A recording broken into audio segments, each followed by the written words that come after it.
একটা মেয়ে নদীর ধারে একটা মানুষের কাটা মাথা খুঁজে পায়। এরপর সেই কাটা মাথাটার সে এতটাই যত্ন নেয় যে মাথাটা থেকে আস্তে আস্তে আস্ত একটা শরীর আর হাত পা গজাতে শুরু করে। মেয়েটা যখনই সময় পায় ওই জ্যান্ত মাথাটাকে একটা ছোট বাচ্চার স্ট্রলারে বসিয়ে পার্কে ঘুরতে নিয়ে যায়। একদিন পার্কে এক বৃদ্ধা মহিলা ওই স্ট্রলারের ভেতর মানুষের কাটা মাথা দেখে এতটাই ভয় পেয়ে যান যে তার সেখানেই হার্ট অ্যাটাক হয়ে যায়। ইতু জুঞ্জির অমর সৃষ্টি নিয়ে তৈরি এই মুভিটা হয়তো তোমরা অনেকেই দেখোনি।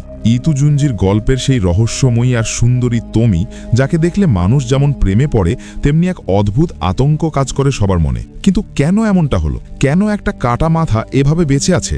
চলুন পুরো কাহিনীটা জেনে নেওয়া যাক। গল্পটা শুরু হয় মেইহুই নামে এক কলেজ পড়ুয়া মেয়েকে দিয়ে। মেইহুই স্বভাবগতভাবেই খুব শান্ত আর ভীতু প্রকৃতির। স্কুলে একদল মেয়ে তাকে সারাক্ষণ বুলিং করে, তাকে দিয়ে জোর করে নাস্তা আনায়, এমনকি তাকে মারধরও করে। কিন্তু এই সব কষ্টের কথা মেইহুই তার বাবাকে কোনোদিন বলতে পারে না, কারণ তার চোখে তার বাবা তাকে মোটেও গুরুত্ব দেয় না। নিজের সব কষ্ট মেইহুই তার ডায়েরিতে লিখে রাখত।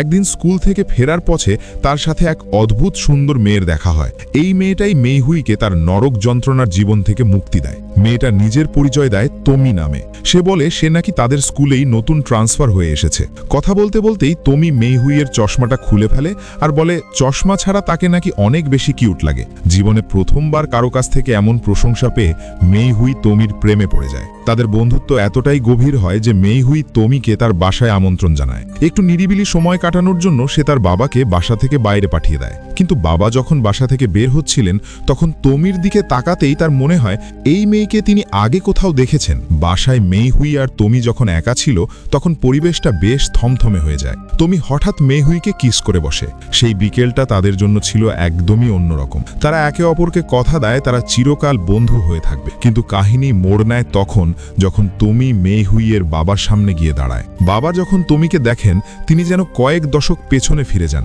তার হাই স্কুল লাইফে ঠিক তমির মতোই দেখতে এক মেয়ের প্রতি তার ক্রাশ ছিল। তিনি বিশ্বাসই করতে পারছিলেন না যে এত বছর পরেও কেউ হুবহু একই রকম দেখতে থাকতে পারে, যার একটুও বয়স বাড়েনি। তমি তাকে উল্টো দোষারোপ করে বলে কেন সে অতীতে তাকে প্রপোজ করেনি, কেন সে তাকে অন্য একজনের হাতে ছেড়ে দিয়েছিল।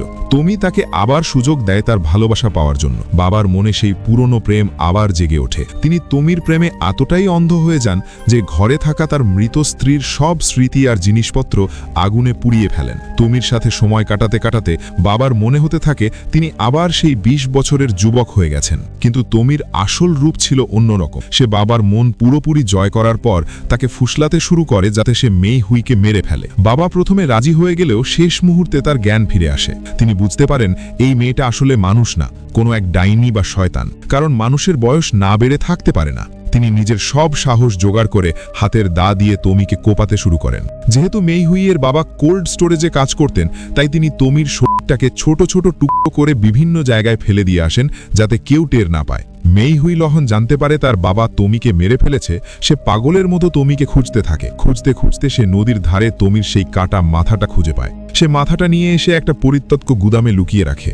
সেখানে সে তমির মাথার খুব যত্ন নেয়। আস্তে আস্তে সেই কাটা মাথা থেকে শরীর গজাতে শুরু করে। তমি খুব পরিষ্কার থাকতে ভালোবাসত, তাই মেইহুই প্রতিদিন তাকে গোসল করিয়ে দিত। ওই অন্ধকার ঘরে তমির দম বন্ধ হয়ে আসত বলে মেইহুই তাকে স্ট্রলারে করে পার্কে ঘুরতে নিয়ে যেত। একদিন তমি মেইহুইয়ের বাবার কাছে খুব দামি ফিশ ক্যাভিয়ার খাওয়ার আবদার করে, কিন্তু মেইহুই তো সাধারণ এক স্টুডেন্ট, তার কাছে এত টাকা ছিল না। তমির এই চাহিদা মেটাতে না পেরে মেইহুই খুব অপরাধ বোধে ভোগে এবং এক পর্যায়ে তমিকে ছাদ থেকে নিচে ফেলে দেয়। কিন্তু অবাক করা বিষয় হলো কয়েকদিন পরই তমি আবার মেইহুইয়ের বাসার সামনে হাজির হয়। সে আবার মেইহুইয়ের বাবাকে মোহিত করার চেষ্টা করে যাতে সে মেইহুইকে মেরে ফেলে। এবার মেইহুই আর দেরি না করে একটা তলোয়ার দিয়ে তমির গলায় আঘাত করে তাকে শেষ করে দেয়। বাবা আর মেয়ে মিলে ঠিক করে তুমিকে এবার এমনভাবে শেষ করতে হবে যাতে সে আর ফিরে না আসতে পারে। তারা তুমিকে দিয়ে একটা সুন্দর বরফের ভাস্কর্য বা আইস স্কাল্পচার বানায়। তারা ভাবছিল বরফের ভেতর থাকলে তুমি আর জন্ম নিতে পারবে না। তারা তমির সেই বরফ মূর্তি সামনে রেখে চিপস খাচ্ছিল আর মুভি দেখছিল।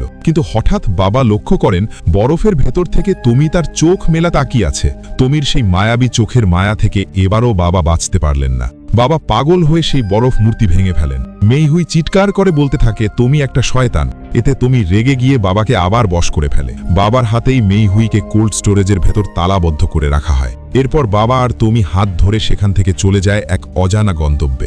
কিছুক্ষণ পর কোল্ড স্টোরেজের অ্যালার্ম বেজে উঠলে সেখানকার কর্মচারীরা এসে মেইহুইকে উদ্ধার করে। তারা জানায় যদি স্টোরেজের তাপমাত্রা স্বাভাবিকের চেয়ে কয়েক ডিগ্রি বেশি না থাকতো তাহলে মেইহুই আজ বাঁচত না। মেইহুই তখন বুঝতে পারে তার বাবা তাকে মারতে চাইলেও শেষ মুহূর্তে তাপমাত্রা একটু বাড়িয়ে দিয়ে গিয়েছিলেন যাতে তার মেয়ে বেঁচে থাকে। সুস্থ হয়ে মেইহুই তার বাবাকে ফোন করে তাকে জীবন বাঁচানোর জন্য ধন্যবাদ জানায়। বন্ধুরা, এই মুভিটার নাম হলো তোমি আনলিমিটেড। জাপানিজ এই হরার মুভিটা IMDb-তে বেশ ভালো রেটিং পেয়েছে। ইতু জুনজির এই চরিত্রটি এতটাই জনপ্রিয় যে জাপানে তোমি নিয়ে অনেকগুলো পার্ট তৈরি হয়েছে। মানুষের অবসেশন আর সৌন্দর্যের আড়ালে লুকিয়ে থাকা ভয়ঙ্কর রূপ এই মুভিতে দারুণভাবে ফুটিয়ে তোলা হয়েছে। মুভিটা দেখার পর তোমার মনে হবে ভালোবাসা আর মোহের মধ্যে পার্থক্যটা আসলে কতটুকু। যারা একটু সাইকোলজিক্যাল হরার পছন্দ করো তাদের জন্য এই মুভিটা মাস্ট ওয়াচ। ভিডিওটা কেমন লাগলো অবশ্যই কমেন্টে জানাও। সত্যি বলতে মেইহুইয়ের বাবার শেষ মুহূর্তের ওই ছোট্ট একটা সিদ্ধান্তই প্রমাণ করে দেয় পৃথিবীতে বাবার ভালোবাসার চেয়ে বড় আর কিচ্ছু নেই।